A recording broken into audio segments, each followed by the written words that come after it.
Praise the lord. దేవుని పరిశుద్ధ నామమునకు మహిమ కలుగును గాక.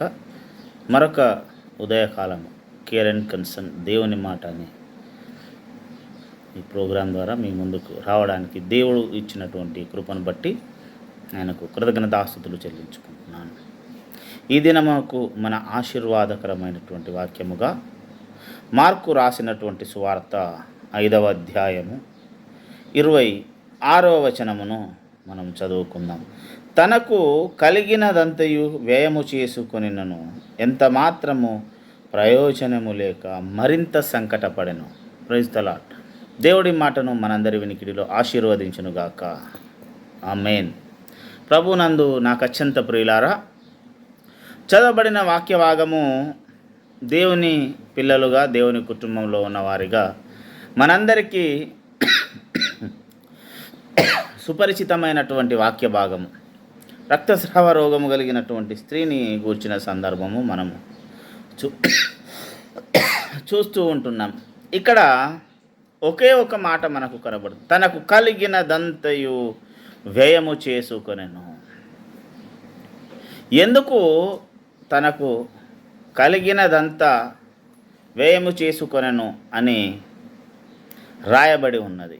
తనకు కలిగినదేంటి, ఏమి వ్యయం చేసుకున్నది అంటే, తనకున్నటువంటి అనారోగ్యము రీత్యా, ఆ పైన చూసినట్లయితే ఇంక కొంచెం ముందు వచనాల్లో చూస్తే ఉంటుంది, అనేక మంది వైద్యుల దగ్గరికి వెళ్ళింది, అనేక మందిని కలిసింది, తనకున్న సమస్యను వివరించింది.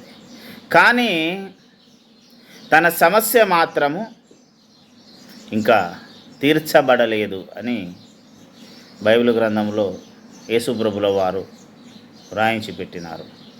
అయితే ప్రియులారా, ఎందుకు తనకు కలిగినటువంటి ఆ వ్యాధి తగ్గలేదు అంటే, ఇక్కడ మనం చూసినట్లయితే బైబిల్ వ్యాఖ్యాన పరిభాషలో తనకు కలిగినదంతయు వ్యయము చేసుకున్నది అంటే, యేసు ప్రభు దగ్గరికి రావడానికి ముందు తనకు తానుగా చాలా ప్రయత్నాలు చేసింది అని మనం చూస్తున్నాం. ప్రియులారా, ఈ ఉదయకాలమున మన దైనందిన జీవితంలో మనలో కూడా అనేకులము ఎన్నో సమస్యలతో సతమతమవుతున్నాం. ఈరోజు దేవుని పిల్లలుగా, దేవుని కుటుంబంలో వ్యక్తులుగా చాలా సమస్యలతో సతమతమవుతున్నాం. ప్రస్తుత కాలంలో మనం ఏది తిన్నా, ఏది చేసినా అనారోగ్యం అనే దానితో ఉన్నాం. కానీ మనమేమి చేయాలన్నా దేవునికి బయట ఉండి చేయడానికి అలవాటు పడిపోయాం. ఎందుకంటే మానవునికి దేవుడిచ్చినటువంటి ఒక సదావకాశం ఏంటంటే, ఏదైనా సొంతగా నిర్ణయాలు తీసుకునేటటువంటి ఒక మంచి జ్ఞానాన్ని దేవుడిచ్చాడు. కానీ ఆ జ్ఞానము ఈరోజు యావత్ ప్రపంచంలోని మనుషులందరూ కూడా తమకు నచ్చినట్టుగా చేస్తూ ఉన్నారు. కానీ తండ్రి అయినటువంటి దేవుడు, మన యేసు ప్రభుల వారు ఈ సమస్త సృష్టిని సృష్టించినప్పుడు ఆజ్ఞ పెట్టాడు, ఇలాగనే ఉండాలి అని. కానీ స్వతంత్రమును ఎప్పుడైతే కోరుకున్నారో అప్పుడు దేవుని సన్నిధి నుంచి వెళ్ళగొట్టబడ్డారు. అట్లనే ఇక్కడ కనబడుతున్న ఈ స్త్రీ పరిస్థితి కూడా ఎలాగుండిందంటే, తన సొంత ఆలోచనలతో, తన సొంత ప్రయత్నాలతో ఉన్నది. ప్రియులారా, మన దైనందిన జీవితంలో మనము ఉన్న స్థితిని దేవుని కొరకు నిలబడడానికి, లేదా మన జీవితమును సరి అయినటువంటి మార్గంలో పెట్టుకోవడానికి, మన జీవిత ఆశీర్వాదం కొరకు దేవుని కంటే ఎక్కువగా మనం మన సొంత ఆలోచనలు నమ్ముతున్నాం. ఇక్కడ మన ఆలోచన ప్రకారం మనం వెళ్ళడం తప్పు కాదు, కానీ దేవుని ఆలోచనకు అవకాశం ఇస్తూ ముందుకు వెళ్ళాలని లేఖన భాగం సాక్ష్యం ఇస్తూ ఉన్నది. ఎందుకంటే మనం ఏమి చేసిననో అందులో దేవుని ఆశీర్వాదము, దేవుని తోడు గనక మనకు లేకపోతే మనం ఆశీర్వదించబడలేం. ఇది దైవ వాక్యంలో రాయబడి ఉన్నటువంటి మాట. ప్రియులారా, తనకు కలిగినదంతయు వ్యయము చేసుకొనెను అని ఉన్నది. అలాగనే ఈరోజు మనము దేవుని కొరకు రావడానికి, దేవుని వద్దకు రావడానికి ఏమి వ్యయం చేస్తున్నాం? అసలు దేవుని దగ్గరకు ఒక మనిషి ఎప్పుడు వస్తాడంటే, ఒక దేవునికి క్రీస్తుకు వెలుపల ఉన్నవారు అన్నీ కోల్పోయినప్పుడే వస్తారు. కానీ దేవుని పిల్లలుగా మనమేం చేయాలి? మనము ఎలాంటి స్థితిలో ఉన్నాం ఈరోజు? ఎలాంటి స్థితిలో దేవుడి దగ్గరకు రాగలుగుతాం అంటే, ఒక మనిషి, ఒక విశ్వాసి అన్నీ కోల్పోయి అందరూ వెలివేసినప్పుడు వస్తాడు. ఎలాగంటే ఒక చిన్న పాట ఉంది. ఎలాగంటే, సొంత జనులతోనే వెలివేయబడి తిని, అపనిందల పాలై మతిపోయి చెడి తిని, బ్రతుకెందుకని మనసే చంపుకొని జీవోత్సవమై ఇక మిగిలి ఉంటిని. Praise the Lord. అప్పుడు ఆ స్థితిలో మనకు ఏంటట, సొంత జనుల చేత వెలివేయబడ్డప్పుడు. ఎందుకు వెలివేశారండి సొంత జనులు అంటే? నీవు ఆపదలో ఉన్నప్పుడు, నీవు కష్టాలలో ఉన్నప్పుడు, నీవు ఈ లోక సమస్యలలో ఇరుక్కున్నప్పుడు, సాతాను బంధకాల చేత పట్టబడ్డప్పుడు, ఒంటరిగా నీ దగ్గర ఉన్నాయి అన్నీ కోల్పోయినప్పుడు, నీ డబ్బు పోయింది, నీ ఆస్తిపాస్తులు పోయినాయి, నీ మేధస్సు పని చేయడం లేదు, నీ ఆలోచన సరళి తగ్గిపోయింది. అప్పుడు మనం పాటలో విన్నట్టుగా ఉంటుంది. ఏంటట, సొంత జనులతోనే వెలివేయబడతాం.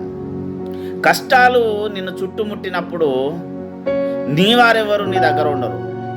అప్పటి వరకు అందరు బాగానే ఉంటారు, నావారు నావారు అని. కానీ కష్టాలు నీ దరి చేరినప్పుడు నేను అందరూ వదిలేసి వెళ్ళిపోతారు. ఇంకా వాళ్ళు వెళ్ళిపోవడమే కాక పలు రకాల నిందల చేత నిన్ను నిందించి వెళ్ళిపోతారు. అప్పుడు ఎటు దిక్కుదోచని పరిస్థితిలో, ఎడారి లాంటి పరిస్థితిలోకి వెళ్ళిపోతాం. ఎటు చూసినా ఎండమావులే. ఎడారిలో ఎక్కడ చూసినా ఎండమావులే కానీ నీళ్లు దొరకనట్లు. మనం ఎటు చూసినా అయ్యో వీరు సహాయము, వారు సహాయము చేస్తారనుకుంటాం, కానీ ఎవరు ఉండరు. అలాంటి పరిస్థితిలో కూడా దేవుడు అంటున్నాడు, నీ ప్రయత్నాలన్నీ వ్యర్థమే, నువ్వేమి చేసినా తిరిగి నా దగ్గరికి రాకుమారుడా, రాకుమార్తె అని అంటున్నాడు. ఆయన అంటున్నాడు, దినమెల్ల నీ వైపు నా చేతులు చాచుచున్నాను అంటున్నాడు. ప్రియులారా, యేసు ప్రభుల వారు ప్రతిదినము మన వైపు తన చేతులను చాచుచున్నాడు. ఎందుకో తెలుసా? నీవు ఈ ఇబ్బందులలో, ఈ సమస్యలలో చిక్కి శీల్యమైపోతున్నావు నా కుమారుడా. ఇక నీ దుఃఖ గడియలు ముగించబడి ఉన్నవి. నీవు నా సన్నిధికి రా, నా దగ్గరికి రాని దినమెల్ల నీ వైపు చేతులు చాచుతున్నాను. మనం దేవుని కుటుంబంలో ఉన్న వారమే కావచ్చు, కానీ దేవునితో ఉన్నామా? ఒక విషయం ఎప్పుడూ గుర్తుపెట్టుకోవాలి. ఏంటంటే, క్రైస్తవ కుటుంబంలో ఉన్నంత మాత్రాన, లేదా మన తల్లిదండ్రులు, లేదా పెళ్ళైతే మన అత్త మామనో, ఇంకా ఎవరో మన కుటుంబము దేవుని చేత ఎన్నుకోబడ్డ కుటుంబం అయినంత మాత్రాన మనం దేవుని పిల్లలం కాదు. కనుక క్రీస్తుతో సిలువ వేయబడినటువంటి అనుభవము నీ జీవితంలో ఉంటేనే నీవు దేవుని కుమారుడవు, దేవుని కుమార్తెవు. కనుక జాగ్రత్తగా మనం మన జీవితంలో ఏం కోల్పోయాం? ఒకటి, తనకు కలిగినదంతయు వ్యయము చేసుకోవాలి. ఈ లోకపరంగా అన్నీ కోల్పోయాం, ఏమీ లేదు అనుకున్నప్పుడు దేవుని కొరకు నువ్వు ఏమి వదిలేశావు? దేవుని దగ్గర నువ్వు ఉండాలి అంటే ఇంకొక అంశంలోకి వస్తే, సమాజం నిన్ను వెలివేసినప్పుడు నువ్వు ఏదైతే కోల్పోయావో దాన్ని బట్టి మాత్రమే సమాజం నిన్ను వెలిస్తుంది. కానీ అన్నీ ఉంటే సమాజం నేను అక్కన చేర్చుకుంటుంది. కానీ దేవుని దగ్గర నువ్వు ఉండాలంటే ఏమి కోల్పోయావు? దేవుని కొరకు నువ్వు ఏమి వదిలేసావనేది దేవుడు చూస్తున్నాడు. నా ప్రియ కుమారుడా, కుమార్తె, ఈరోజు ఏం కోల్పోయింది? క్రీస్తుతో పాటు నువ్వు ఉండడానికి ఈరోజు ఏం వదిలేసావు? నీ సొంత ఆలోచనలు వదిలేసావా? ఈ లోకం మీద ఆశ వదిలేసావా? డబ్బు మీద వ్యామోహము, కుట్రలు, కుతంత్రాలు, ఈర్ష, ద్వేషము చాలా నిండిపోయి ఉన్నాయి. శరీర కార్యములు స్పష్టమై ఉన్నవి అని చెప్తుంది బైబిల్ గ్రంథం. దాంట్లో ఏది నీ జీవితంలో ఈరోజు లేకుండా ఉంది? ఆ స్పష్టమైనటువంటి శరీర కార్యములు నీవు దేనిని వదిలేసావు? ఏది ఈరోజు క్రీస్తుకు వెలుపల నువ్వు ఉన్నప్పుడు, క్రీస్తు లోపలికి నువ్వు వచ్చినప్పుడు, క్రీస్తుతో పాటు నువ్వు అంటకట్టబడినప్పుడు, ఏది నీ జీవితానికి నువ్వు ఇది నాకు తగదు అని చెప్పి ఏ శరీర క్రియను నీవు వదిలేసి వచ్చావు? ప్రియులారా, రక్తస్రావ రోగం కలిగిన స్త్రీ తనకున్న వ్యాధిని వదిలించుకోవడానికి తనకు కలిగినదంతయు రకరకాల వైద్యుల దగ్గర వదిలేసింది. కానీ ప్రియులారా, ఈరోజు మనకు కలిగిన పాప స్వభావము అనేటటువంటి జబ్బును వదిలేసుకోవడానికి యేసు ప్రభుల వారి రక్తం ఒక్కటే సాధ్యం. ఎందుకంటే నా ద్వారానే తప్ప తండ్రి దగ్గరికి ఎవడూ రాలేడని యేసు ప్రభుల వారు చెప్తున్నారు. ఇదిగో నేను మీకు ఇరుకులో విశాలతను కలుగజేయవాడను అన్నాడు. మీ శ్రమలలో నేను మీకు తోడై ఉండేదను అని ప్రభు అయిన యేసు సెలవిస్తున్నాడు. కనుక దయచేసి మనమందరం దేవుని కృపలో దేవుని కొరకు మనకు కలిగినవి వాక్యంలో చెప్పబడ్డట్టు నిన్ను వలని పొరుగు వారిని ప్రేమించవలను, ఇది ఆజ్ఞ అన్నాడు దేవుడు.